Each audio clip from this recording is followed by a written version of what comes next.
Agatha கிறிஸ்டியின் Plymouth express. அத்தியாயம் 3. அமெரிக்க பெரும்புள்ளியால் வாடகைக்கு எடுக்கப்பட்டிருந்த பார்க் லேனில் உள்ள அந்த அற்புதமான வீட்டிற்கு செல்ல எங்களுக்கு சில நிமிடங்களே போதுமானதாக இருந்தது. நாங்கள் நூலக அறைக்கு அழைத்துச் செல்லப்பட்டோம். அங்கே உடனடியாய் துளையிடும் கண்கள் மற்றும் ஆக்ரோஷமான முகவாயை கொண்ட ஒரு பருமனான மனிதர் எங்களுடன் இணைந்து கொண்டார். மிஸ்டர் பாய்ரோ, என்றார் திரு ஹாலிடே. நான் உங்களை எதற்காக அழைத்திருக்கிறேன் என்று நான் சொல்ல வேண்டியதில்லை என நினைக்கிறேன். நீங்கள் செய்தித்தாள்களை படித்திருப்பீர்கள். நான் ஒருபோதும் காரியங்களை தாமதப்படுத்துபவன் அல்ல. நீங்கள் லண்டனில் இருப்பதாக கேள்விப்பட்டேன். அந்த பத்திரங்கள் விவகாரத்தில் நீங்கள் செய்த நல்ல உதவி எனக்கு நினைவிருந்தது. நான் பெயர்களை மறப்பதில்லை. என்னிடம் ஸ்காட்லாந்து யார்டின் சிறந்த அதிகாரிகள் இருக்கிறார்கள். ஆனால் எனக்கென்று ஒரு தனி மனிதரும் இருக்க வேண்டும் என்று விரும்புகிறேன். பணத்தை பற்றி கவலை இல்லை. எனது எல்லா டாலர்களும் என் மகளுக்காக சேர்க்கப்பட்டவை. இப்பொழுது அவள் போய்விட்டாள். இதை செய்த அந்த பாவி பயலை பிடிக்க எனக்கு கடைசி சல்லி காசு வரை செலவிடுவேன். புரிகிறதா நான் என்ன சொல்வென்று? எனவே இந்த வழக்கை முடித்து கொடுப்பது உங்கள் பொறுப்பு. பாய்ரோ தலை வணங்கினார். நான் இதை ஏற்றுக்கொள்கிறேன் சார். உங்கள் மகளை நான் பாரிஸில் பல முறை பார்த்திருக்கிறேன் என்பதால் இன்னும் மனமு வந்து இதை செய்கிறேன். இப்போது பிளைமவுத் நோக்கிய அவளது பயணத்தின் சூழலையும் இந்த வழக்கோடு தொடர்புடையதாக நீங்கள் கருதும் மற்ற விவரங்களையும் என்னிடம் கூறுமாறு கேட்டுக்கொள்கிறேன். சரி, ஆரம்பத்திலிருந்து சொல்கிறேன் என ஹாலிடே தொடங்கினார். அவள் பிளைமவுத்திற்கு செல்லவில்லை. ஸ்வான்ச் லட்சஸின் இடமான ஆவன்மீட் கோர்ட்டில் நடக்கவிருந்த ஒரு விருந்தில் கலந்து கொள்ள சென்று கொண்டிருந்தாள். அவள் லண்டனின் பாடிங்டன் நிலையத்திலிருந்து மதியம் 12:14 ரயிலில் கிளம்பினாள்.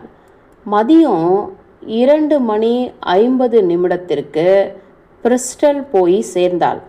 அங்கே அவள் ரயில் மாற வேண்டியிருந்தது. வழக்கமாக பிளைமவுத் செல்லும் விரைவு ரயில்கள் வெஸ்பரி வழியாக செல்லும். பிரிஸ்டல் பக்கமே போகாது. ஆனால் இந்த 12:14 ரயில் பிரிஸ்டல் வரை எங்கும் நிற்காமல் செல்லும்.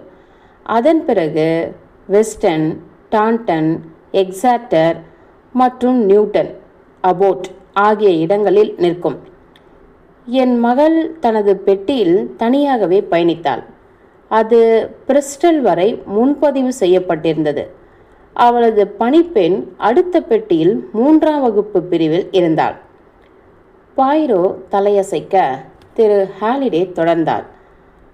அவான்மீட் கோர்ட்டில் பல நடன விருந்துகளுடன் அந்த விழா மிகவும் கோலாகலமாக திட்டமிடப்பட்டிருந்தது. அதன் காரணமாக என் மகள் தனது நகைகள் அனைத்தையும் உடன் எடுத்து சென்றிருந்தாள். அதன் மதிப்பு சுமார் $1,00,000 இருக்கும். ஒரு நிமிடம், பாய்ரோ குறுக்கிட்டார். நகைகள் யாரிடம் இருந்தன? உங்கள் மகளிடமா அல்லது பணிப்பெண்ணிடமா? என் மகள் எப்பொழுதும் அதை தன்னிடமே வைத்திருப்பாள். ஒரு சிறிய நீல நிற மொராக்கோ பெட்டியில் அவற்றை வைத்திருந்தாள். ஓகே, தொடருங்கள் சார். பிரிஸ்டலில் பணிப்பெண் ஜேன் மேசன் தனது எஜமானியின் உடைப்பை மற்றும் போர்வைகளை சேகரித்து கொண்டு பிலோசியன் பெட்டியின் கதவு அருகே வந்தாள்.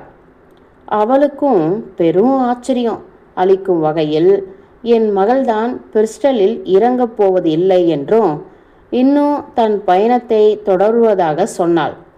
ஜாமான்களை மட்டும் இறக்கி க்ளோக் ரூம் வைக்கும்படி மேசனிடம் கூறினாள். மேசன் சிற்றுண்டி அறையில் தேநீர் அருந்தலாம். ஆனால் தன் எஜமானிக்காக ரயில் நிலையத்திலேயே காத்திருக்க வேண்டும். அவள் அன்று மதியமே வேறொரு ரயில் மூலம் பிரிஸ்டலுக்கு திரும்புவதாக சொன்னாள். அந்த பணிப்பெண் மிகுந்த ஆச்சரியமடைந்தாலும் சொன்னபடியே செய்தாள். சாமான்களை க்ளோக் ரூமில் வைத்துவிட்டு தேநீர் அருந்தினாள். ஆனால் அடுத்தடுத்த ரயில்கள் வந்தாலும் அவளது எஜமானி வரவில்லை. கடைசி ரயில் வந்த பிறகும் வராததால் ஜாமான்களை அங்கேயே விட்டுவிட்டு இரவு தங்குவதற்காக ரயில் நிலையத்திற்கு அருகில் உள்ள ஒரு ஹோட்டலுக்கு சென்றாள்.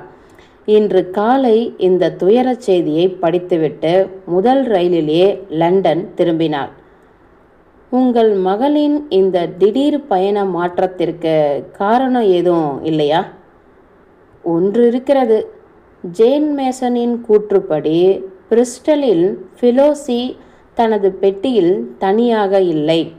அங்கே ஒரு மனிதன் இருந்தான். அவன் ஜன்னல் வழியாக வெளியே பார்த்தபடி நின்றிருந்தான். அதனால் அவளால் அவன் முகத்தை பார்க்க முடியவில்லை. அந்த ரயில் நடைபாதை வசதி கொண்டது தானே? ஆமாம். நடைபாதை எந்த பக்கம் இருந்தது? நடைபாதை இருந்த பக்கம் மேசனிடம் பேசும்போது என் மகள் நடைபாதையில் தான் நின்று கொண்டிருந்தாள். உங்கள் மனதில் எந்த சந்தேகமும் இல்லையா? என்னை மன்னிக்கவும். அவர் எழுந்து சற்றே சாய்வாக இருந்த மைக்குப்பியை சரியாக நேர் செய்தார். என்னை மன்னிக்க வேண்டுகிறேன் என்று மீண்டும் அமர்ந்தவாறு தொடர்ந்தார். ஏதாவது கோணலாக இருந்தால் அது என் கவனத்தை திசை திருப்புகிறது. விசித்திரமானது இல்லையா? நான் சொல்ல வந்தது இந்த எதிர்பாராத சந்திப்பு தான் உங்கள் மகளின் திடீர் முடிவுக்கு காரணம் என்பதில் உங்கள் மனதில் எந்த சந்தேகமும் இல்லையா? அதுதான் ஒரே நியாயமான யூகமாக தோன்றுகிறது. அந்த நபர் யாராக இருக்கும் என்று உங்களுக்கு ஏதேனும் யோசனை இருக்கிறதா? அந்த கோடீஸ்வரர் ஒரு கணம் தயங்கினார். பின் பதிலளித்தார். இல்லை, எனக்கு தெரியவே இல்லை. வெல், சடலம் கண்டெடுக்கப்பட்டது பற்றி? அது ஒரு இளம் கடற்படை அதிகாரியால் கண்டறியப்பட்டது. அவர் உடனே அபாய குரல் எழுப்பி எச்சரித்தார். அந்த ரயிலில் ஒரு மருத்துவர் இருந்தார். அவர் உடலை பரிசோதித்தார். அவள் முதலில் மயக்கம் மருந்து கொடுக்கப்பட்டு பின்னர் குத்தி கொல்லப்பட்டிருக்கிறாள். அவள் இறந்த சுமார் 4 மணி நேரம் இருக்கும் என்றும் அவர் கருத்து தெரிவித்தார். எனவே அது பிரிஸ்டலை விட்டு கிளம்பிய சிறிது நேரத்திலேயே நடந்திருக்க வேண்டும். நேரம் வெஸ்டனுக்கும் டாண்டனுக்கும் இடையில் இருக்கலாம். அந்த நகைப்பெட்டி காணவில்லை மிஸ்டர் பாய்ரோ. இன்னும் ஒரு விஷயம் சார். உங்கள் மகளின் சொத்து அவளது மரணத்திற்கு பிறகு யாருக்கு செல்லும்? பிலோசி திருமணமான சில நாட்களிலேயே ஒரு உயில் எழுதினாள். அதில் அனைத்தையும் தன் கணவனுக்கு எழுதி வைத்திருந்தாள். அவர் ஒரு நிமிடம் தயங்கிவிட்டு தொடர்ந்தார். நான் இதையும் உங்களிடம் சொல்லிவிடுவது நல்லது மிஸ்டர் பாய்ரோ. எனது மருமகனை நான் ஒரு ஒழுக்கமற்ற அயோக்கியனாக கருதுகிறேன். எனது ஆலோசனையின்படி என் மகள் சட்டபூர்வமாக அவனிடமிருந்து விடுபடும் நிலையில் இருந்தாள். அது ஒன்றும் கடினமான காரியம் அல்ல.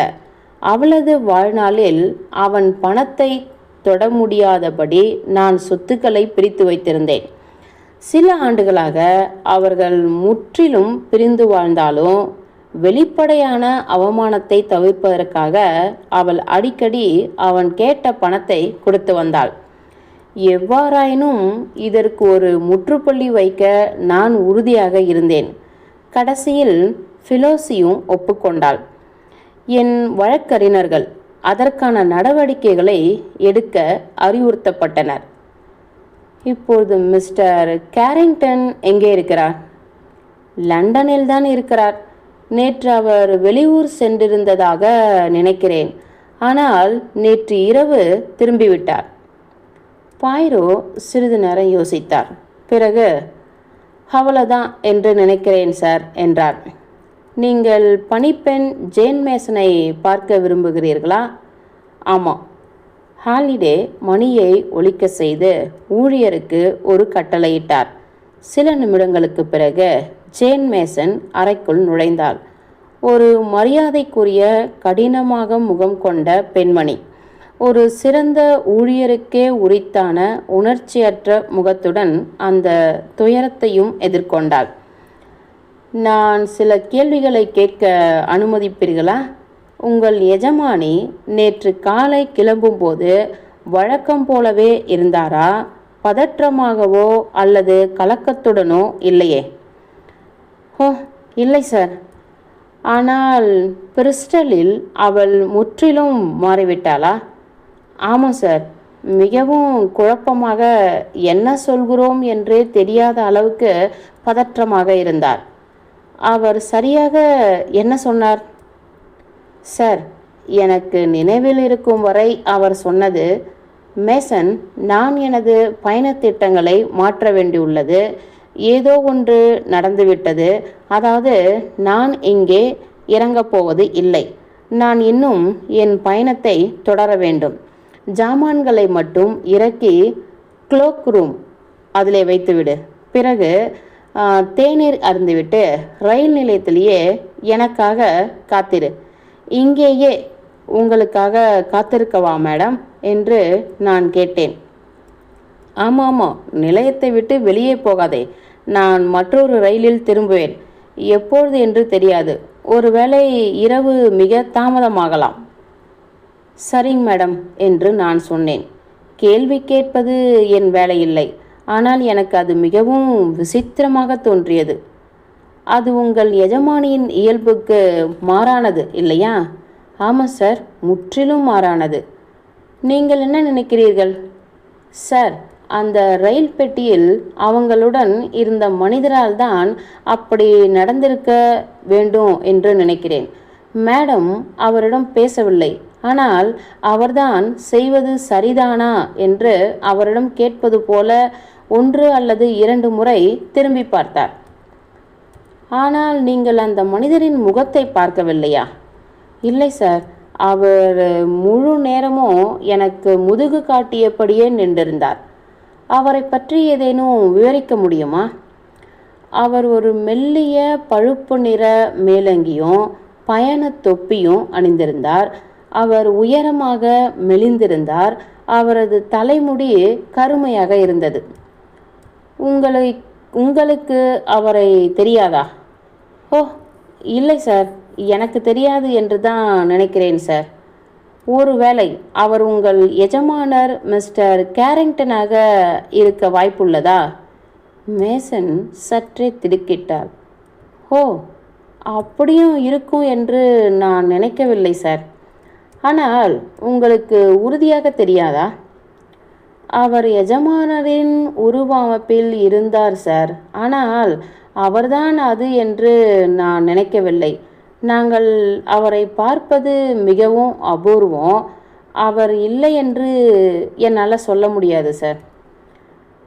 பாயிரோ தரைவிரிப்பில் கிடந்த ஒரு ஊசியை எடுத்து அதை தீவிரமாக பார்த்தவாறு தொடர்ந்தார். நீங்கள் அந்த ரயிலில் பெட்டியை அடைவதற்கு முன்பே அந்த நபர் பிரிஸ்டலில் ரயிலுக்குள் ஏறியிருக்க வாய்ப்புண்டா? மேசன் யோசித்தாள். ஆமாம் சார், இருக்கலாம். எனது ரயில் பெட்டியில் கூட்டம் அதிகமாக இருந்தது. நான் இறங்குவதற்கு சில நிமிடங்கள் ஆனது.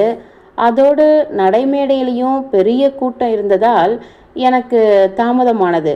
ஆனால் அந்த வகையில் அவர் எஜமானியிடம் பேச 1 நிமிடம் அல்லது 2 நிமிடங்களே கிடைத்திருக்கும்.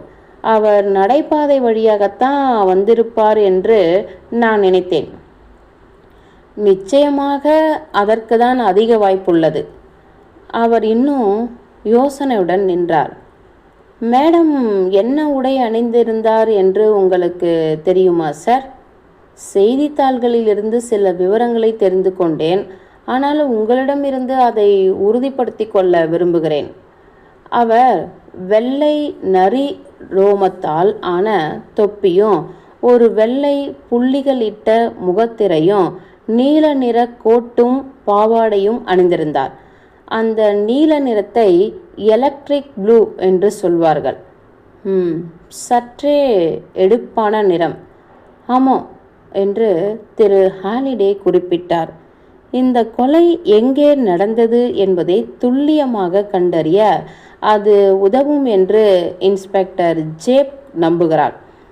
அவளை பார்த்து எவருக்கும் அவள் நினைவில் இருப்பாள். நிச்சயமாக. நன்றி மேடம். அந்த பணிப்பெண் அறையை விட்டு வெளியேறினாள். சரி.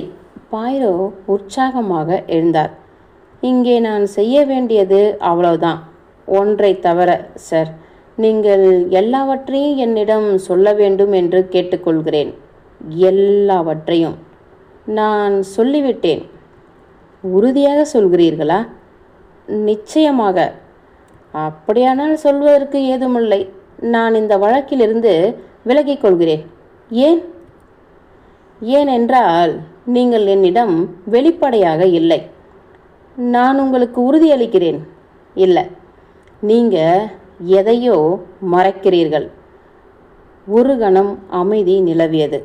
பின்னர் ஹாலிடே தனது பையில் இருந்த ஒரு காகிதத்தை எடுத்து என் நண்பரிடம் கொடுத்தார். நீங்கள் இதைதான் எதிர்பார்க்கிறீர்கள் என்று நினைக்கிறேன் மிஸ்டர் பாய்ரோ. ஆனாலும் இதை பற்றி உங்களுக்கு எப்படி தெரிந்தது என்பது எனக்கு வியப்பாக இருக்கிறது. பாய்ரோ புன்னகைத்து அந்த காகிதத்தை பிரித்தார். அது சாய்வான கையெழுத்தில் எழுதப்பட்ட ஒரு கடிதம். பாய்ரோ அதை சத்தமாக வாசித்தார். அன்புள்ள மேடம், உங்களை மீண்டும் சந்திக்கும் வாய்ப்பை எண்ணி நான் அளவற்ற மகிழ்ச்சி அடைகிறேன். எனது கடிதத்திற்கு நீங்கள் அளித்த கனிவான பதிலுக்கு பிறகு எனது ஆவலை என்னால் கட்டுப்படுத்த முடியவில்லை. பாரிஸில் கழித்த அந்த நாட்களை நான் ஒருபோதும் மறக்கவில்லை. நீங்கள் நாளை லண்டனை விட்டு வெளியேறுவது மிகவும் வருத்தமளிக்கிறது.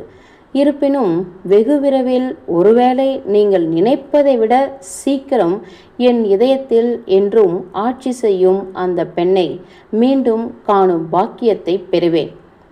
என்றும் மாறாத அன்புடன், ஆர்மண்ட் டி லா ரோச்ஃபோர்ட். பாய்ரோ தலைவணங்கி அந்த கடிதத்தை திருப்பிக் கொடுத்தார். உங்கள் மகள் கவுண்ட் ஆர்மண்ட் டி லா ரோச்ஃபோர்டுடனான உறவை மீண்டும் புதுப்பிக்க எண்ணியிருந்தது உங்களுக்கு தெரியாது என்று நினைக்கிறேன் சார். இது எனக்கு பேரிடியாக இருந்தது. என் மகளின் கைப்பையில் இந்த கடிதத்தை கண்டெடுத்தேன். உங்களுக்கு தெரிந்திருக்கும் மிஸ்டர் பாய்ரோ, இந்த கவுண்ட் என்றும் சொல்லப்படுபவன் ஒரு மோசமான ஏமாற்றுக்காரன். பாய்ரோ தலையசைத்தார். ஆனால் இந்த கடிதம் இருப்பதை நீங்கள் எப்படி அறிந்தீர்கள் என்று எனக்கு தெரிய வேண்டும். என் நண்பர் புன்னகைத்தார். சார், எனக்கு தெரியாது. ஆனால் ஒரு துப்பறியும் நிபுணருக்கு கால் தடங்களை பின்தொடர்வதும் சிகரெட் சாம்பலை அடையாளம் காண்பது மட்டும் போதாது. அவர் ஒரு சிறந்த உளவியலாளராகவும் இருக்க வேண்டும். உங்கள் மருமகனை உங்களுக்கு பிடிக்காது என்பதும் அவர் மீது உங்களுக்கு நம்பிக்கை இல்லை என்பதும் எனக்கு தெரியும். உங்கள் மகளின் மரணத்தால் அவருக்கு லாபம் உண்டு. அந்த மர்ம மனிதனின் விவரிப்பு அவரோடு ஓரளவுக்கு பொருந்துகிறது. அப்படியிருந்தும் நீங்கள் அவரை பிடிக்க அவ்வளவு தீவிரம் காட்டவில்லை. ஏன்? நிச்சயமாக உங்கள் சந்தேகம் வேறு திசையில் இருக்கிறது என்பதால்தான். அதனால்தான் நீங்கள் எதையோ மறைக்கிறீர்கள் என்று உணர்ந்தேன். நீங்கள் சொல்வது சரிதான் மிஸ்டர் பாய்ரோ. இந்த கடிதத்தை கண்டுபிடிக்கும் வரை ரூபர்ட் தான் குற்றவாளி என்று நான் உறுதியாக நம்பினேன். இது என்னை குழப்பிவிட்டது. ஆம், கவுண்ட் சொல்கிறார். வெகு விரைவில், ஒருவேளை நீங்கள் நினைப்பதை விட சீக்கிரம் என்று. நிச்சயமாக அவர் தனது மறு வருகையை பற்றி நீங்கள் அறிந்து கொள்ளும் வரை காத்திருக்க விரும்ப மாட்டார்கள்.